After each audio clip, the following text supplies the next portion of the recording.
जय श्री कृष्ण। राधे राधे। मित्रों, 10मा अध्याय एटले के विभूति योग में अर्जुने भगवान कृष्ण ने विभूतिओ जाणवा माटे छेल्ले 18 અને 19 श्लोक में भगवान ने विनंती करी। भगवान ने एक बात अर्जुने एवी करी के विस्तरेण कथय योगम च विभूतिम ते भूयः। तमे मने फरीथी तमारी विभूतिओ अने योग शक्ति ने फरीथी तमे मने कहो। એટલે ભગવાને એમના ઉત્તર આપતી વખતે 19મા શ્લોકમાં એવું કીધું કે હું તને પ્રાધાન્યતઃ હિ આત્મનઃ વિભૂતયઃ કથયિષ્યામિ, હું તને મારી વિભૂતિઓ કહીશ, પણ પ્રાધાન્યતઃ કહીશ। શું કામ એવું કીધું કે મે વિસ્તરસ્ય ન અંતઃ અસ્તિ। હે અર્જુન, મારી વિભૂતિનો, મારા વિસ્તારનો કોઈ અંત જ નથી, તો હું તને એ કેવી રીતથી કહી શકું એમ। ત્યાં સુધીની આપણે વાત જોઈ અને હવે ભગવાન વિભૂતિની વાત શરૂ કરે છે। એમાં જે મુખ્ય વિભૂતિ છે અહીં 20મા શ્લોકથી છેક 39મા શ્લોક સુધી ભગવાન પોતાની 82 વિભૂતિ, આની પહેલા બધી ઘણી જગ્યાએ વિભૂતિઓનું વર્ણન આવ્યું, પણ હવે સળંગ અહીંયા વિભૂતિઓનું વર્ણન કરતા ભગવાન 20મા શ્લોકમાં કહે છે કે અહમ આત્મા ગુડાકેશ સર્વભૂતાશય સ્થિતઃ, अहम आदिहि च मध्य च भूतानाम अंत एव च। गुडाकेश एटले हे गुडाकेश, हे ऊंघ ऊपर विजय प्राप्त करनार अर्जुन, अहम आदिहि च मध्यम च भूतानाम अंत एव च। भूतानाम एटले सघळा प्राणीओनो, आदि एटले आदि, मध्यम एटले मध्य च तथा अंत एटले अंत एव च, हूँ ज छूं। सघळा प्राणीओनो आदि मध्य अंत एव च, आदि मध्य अने अंत हूँ ज छूं। अने अहम आत्मा सर्वभूताशय स्थित, सर्वभूता सघळा प्राणीओना भूताशय स्थित, अंतःकरणमां स्थित आत्मा अहम एव, आत्मा पण हूँ ज छूं, अने सर्व प्राणीओना अंतःकरणमां स्थित आत्मा पण हूँ छूं। एक तो सघळा प्राणीओनो आदि मध्य अने अंत हूँ छूं, अने सघळा प्राणीओना जे अंतःकरणमां रहेलो जे आत्मा छे ने ए पण हूँ ज छूं। અહીંથી ભગવાને શરૂઆત કરી। હવે ભગવાને અર્જુને ભગવાનને વિસ્તારપૂર્વક કહેવાનું કીધું અને ભગવાને અર્જુનને કીધું પ્રાધાન્યતા। ખરેખર તો આ એક જ વિભૂતિમાં બધું આવી ગયું કે ભાઈ દરેકનો આદિ મધ્ય અને અંત હું છું, તું જે કંઈ સર્વશ્રેષ્ઠ જોવે છે એ બધું મારા હિસાબે છે। પણ હવે ભગવાનના બે રીતે આપણે જાણીએ છીએ કે ભગવાનનું બે રીતે ચિંતન થઈ શકે। એક કઈ રીતે, तो के ઈષ્ટનું અનન્ય ભાવે ચિંતન, બીજા કોઈ પણનું ચિંતન નહીં, માત્ર ને માત્ર તમારા જે ભગવાન છે એમનું ચિંતન, પછી સંસારના કોઈ પદાર્થ નહીં, સંસાર નહીં, અન્ય દેવતાઓ, કોઈ અન્યનું ચિંતન જ નહીં, અનન્ય ભાવે ચિંતન કરવું તે। અને બીજું તો કે મનમાં સાંસારિક વિશેષતાથી સંસારનું ચિંતન જો થઈ જાય, કોઈ કારણોસર મનની અંદર સંસારની વિશેષતાથી જો સંસારનું ચિંતન થઈ જાય તો એમની અંદર રહેલી વિશેષતા એ પણ ભગવાનની જ છે એવું માની અને જે ચિંતન કરવું, ભલે સંસારનું, પણ સંસારની અંદર જે શ્રેષ્ઠતા તમારું મન ગયું છે, એમનું જે ચિંતન કરી રહ્યું છે એ પણ ભગવાનનું જ સ્વરૂપ છે એવું માની અને ચિંતન કરવું, એનું નામ છે બીજા નંબરનું આ ચિંતન। એક અનન્ય ભાવે ચિંતન અને એક વિભૂતિ મારફત ભગવાનનું ચિંતન। ભગવાને ત્યાં વાત કરી હતી કે નિશ્ચયેન યોગમ, નિશ્ચય યોગમ, તને તે દ્રઢ ભક્તિ પ્રાપ્ત થઈ જશે એમ। એટલે અર્જુને કીધું આ તો સરળ ઉપાય છે કે આમના દ્વારા હું આ કરી શકું એમ। અને હવે અહીં ભગવાન કહે છે, ભગવાને કીધું કે ભાઈ જે કંઈ સઘળી વિભૂતિઓ છે, જે વિભૂતિઓનો, બધી વિભૂતિઓનો અહીંયા ખરેખર તો સાર કહી દીધો છે। તો કે જે કંઈ સઘળા પ્રાણીઓ છે એ બધા જ પ્રાણીઓના આદિ, એટલે કે એનો સૌથી પહેલા પછી એ પ્રાણીઓ જ્યારે વ્યક્ત થાય છે ત્યારે, એટલે કે જ્યારે મધ્યમાં હોય છે ત્યારે, અને પ્રાણીઓ જ્યારે નાશ પામી જાય છે ત્યારે અંતમાં એ બધા પ્રાણીઓના આદિમાં, એટલે કે એમના જન્મ પહેલા, મધ્યમાં અને અંતમાં હું અને માત્ર હું જ છું. પ્રાકૃત વસ્તુના જે આરંભ અને અંતમાં જે કંઈ હોય છે તે જ એના મધ્યમાં હોય છે. કોઈ પણ પ્રકૃતિજન્ય કોઈ પણ તમે વસ્તુ લ્યો, અપરા પ્રકૃતિથી જન્મેલી કોઈ પણ વસ્તુના પ્રારંભમાં જે હોય અને અંતમાં જે હોય એ જ એના મધ્યમાં હોય છે. દાખલા તરીકે માની લ્યો કે કોઈ ઘરેણાને તમે લ્યો, તો ઘરેણું જ્યારે બન્યું નહોતું ત્યારે એ શું હતું? તો કે સોનું હતું.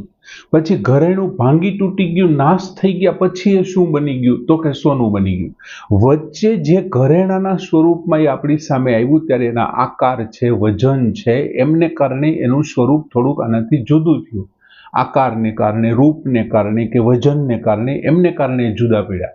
એમ દરેક પ્રાણીઓ જ્યારે એના આદિ સ્વરૂપમાં ને અંત સ્વરૂપમાં હોય છે ને એ જ મધ્યમાં હોય છે. જેમ કે દરેક પ્રાણી છે એ આદિ સ્વરૂપમાં શું હોય છે? તો કે પરમાત્મા સ્વરૂપ બની ગયા હોય છે, અને જ્યારે એનો અંત થાય છે ત્યારે શું હોય છે? ત્યારે પરમાત્મા સ્વરૂપ. તો જ્યારે કોઈ પણ પ્રાણી હોય છે એના મધ્યમાં વ્યક્ત સ્વરૂપમાં હોય છે, પરમાત્મા સ્વરૂપ જ છે.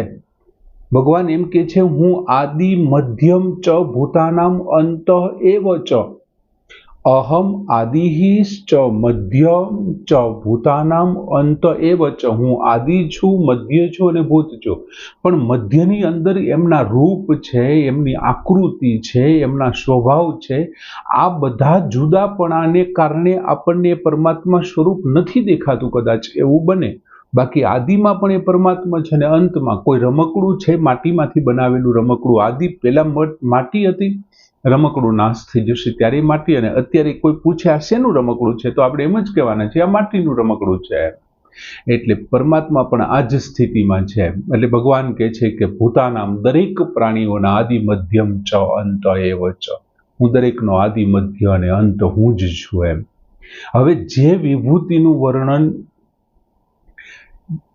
વિભૂતિનું વર્ણન ભગવાને કર્યું છે અને જે વિભૂતિનું વર્ણન નથી કર્યું તે સિવાય જે શ્રેષ્ઠતા છે, દાખલા તરીકે અહીં 82 વિભૂતિઓ આવવાની છે. એ 82 વિભૂતિ સિવાય જે કાંઈ શ્રેષ્ઠતા છે ને તે ભગવાનની જ વિભૂતિ છે. માત્ર અહીં વિસ્તારને કારણે એનું વર્ણન છે ને ટાળવામાં આવ્યું છે. કેમ કે ભગવાને ચોખ્ખું કહી દીધું આદિ મધ્ય અને અંત, દરેક પ્રાણીઓના આદિ મધ્ય અને અંત. દાખલા તરીકે ભગવાન એમ કહે છે કે ભાઈ હું અહીંયા સિંહ સ્વરૂપે છે, એમ કહે છે કે ભાઈ વૃક્ષોની અંદર હું અશ્વત્થ છું, પીપળો છું. તો પીપળા સિવાય કદાચ કોઈ વૃક્ષની શ્રેષ્ઠતા હોય, વડની શ્રેષ્ઠતા હોય, બિલ્લીપત્રની શ્રેષ્ઠતા હોય, તો એમની અંદર જે શ્રેષ્ઠતા છે ને એ ભગવાનની વિભૂતિ છે. કેમ કે એના આદિમાં પણ એ છે, મધ્યમાં પણ એ છે અને અંતમાં પણ એ છે. એટલે શ્રેષ્ઠતા સિવાયની વિભૂતિ પણ એ ભગવાનની જ વિભૂતિ છે. બીજું, આ જ અધ્યાયના 32મા શ્લોકમાં સઘળા સર્ગોના, એટલે જે કાંઈ બધી જ પ્રકૃતિ છે ને એ પ્રકૃતિના આદિ મધ્ય અને અંતમાં હું જ છું. જો ભગવાને 32મા શ્લોકમાં એવું કીધું, સઘળા સર્ગ, ચર અને અચર જે કાંઈ પ્રાણીઓ છે એ બધા ચરાચર પ્રાણીઓ જે છે એ બધાની અંદર જે કાંઈ શ્રેષ્ઠતા છે એમનો આદિ મધ્ય અને અંત હું છું, દરેક સર્ગોની અંદર. આ 10-32માં પછી વિભૂતિ સિવાયની જે વિશેષતા છે એ પણ ભગવાનની જ વિશેષતા છે. એટલે એ જે સમુદાયની વિશેષતાઓની અહીંયા વાત કરી છે. હવે ભગવાને અહીંયા શું કીધું કે ભૂતાનામ આદિ મધ્યમ ચ અંત એવ ચ, દરેક પ્રાણીઓના આદિ મધ્ય અને અંતમાં હું વિદ્યમાન છું. 32મા શ્લોકમાં કીધું દરેક સર્ગના આદિ મધ્ય અને અંત છો. હવે ખરેખર તો ભગવાને જે 7મા અધ્યાયમાં કીધું તો 19મા શ્લોકમાં કે વાસુદેવ સર્વમ, આ લક્ષ્ય સિદ્ધ કરવાની વાત છે કે આ બધું જ શું છે? વાસુદેવ રૂપ છે, વાસુદેવ છે બધું જ. આ લક્ષ્ય માટે વિભૂતિઓનું વર્ણન થતું હોય ને તેવું લાગે છે. ભગવાને સાબિત કરી દીધું કે અહીં વાસુદેવ સર્વમ. બીજું, આ શ્લોકની અંદર ભગવાને શું કીધું તો કે અહમ આત્મા ગુડાકેશ સર્વભૂતાશય સ્થિત. 10 પ્રાણીઓની અંદર એમના અંતઃકરણમાં રહેલો આત્મા પણ હું જ છું. 10મા અધ્યાયના આ અધ્યાયના 32મા શ્લોકમાં શું કીધું તો કે સૃષ્ટિ રૂપે છે એ પણ આદિ મધ્ય અને અંત એમનો પણ હું જ છું. જો અહીંયા શું કીધું પ્રાણીઓના અંતઃકરણમાં રહેલો આત્મા હું છું. હવે માની લ્યો કે સૃષ્ટિ રૂપે કોઈ કહે તો પણ હું છું. હવે 39ના શ્લોકમાં શું કહે છે તો કે બીજ રૂપથી પોતાની વિભૂતિનું ભગવાને વર્ણન કર્યું છે. હવે આ ત્રણેય શ્લોક ખરેખર મુખ્ય છે વિભૂતિની અંદર. આ ત્રણેય શ્લોક, બાકીની બધી જે કોઈ સમુદાય રૂપ વિભૂતિઓ છે એ તો ભગવાનની જ વિભૂતિઓ છે. પણ આ વિભૂતિની અંદર આ 3 શ્લોક, કદાચ એવું બને કે સાધક દ્વારા કદાચ વિભૂતિનો ઉપયોગ કેવી રીતે કરવો એવો કોઈ પ્રશ્ન કરે કે ભાઈ સાધક કેવી રીતે આ વિભૂતિને, માની લ્યો કે કોઈ સાધક છે એમની દ્રષ્ટિ કોઈ પ્રાણી તરફ પડે, કોઈ પશુ પક્ષી પ્રાણી એમના તરફ પડે તો એમણે કેવી રીતે શું કરવાનું છે તો કે એમની અંદર બેઠેલો આત્મા કોણ છે તો કે ભગવાન છે, તો એમનું ચિંતન કરવાનું છે. દરેક પ્રાણીની અંદર એમને ભગવાનના દર્શન થવા જોઈએ.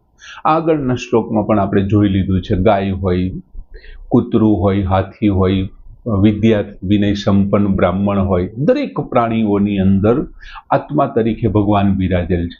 માની લ્યો કોઈ બુદ્ધિશાળી સાધક છે, વિચારશીલ સાધક છે ને એમની નજર પ્રાણીઓ તરફ નહીં અને સંસાર તરફ પડે છે તો શું કરવું? જો સંસાર તરફ જાય તો સૃષ્ટિના આદિ મધ્ય અને અંતમાં ભગવાન જ છે. 32મા શ્લોકમાં ભગવાને કીધું ને કે દરેક સર્ગના, દરેક આ જે સૃષ્ટિનો આદિ મધ્ય, સમગ્ર સૃષ્ટિનો આદિ એ હું છું, મારામાંથી જન્મી છે, મધ્યમાં પણ હું છું અને અંત થશે ત્યારે પણ હું જ છું. એમ હવે માની લ્યો કોઈ સાધકની નજર છે, એની દ્રષ્ટિ છે એ પ્રાણીના મૂળ તરફ દ્રષ્ટિ જાય તો શું?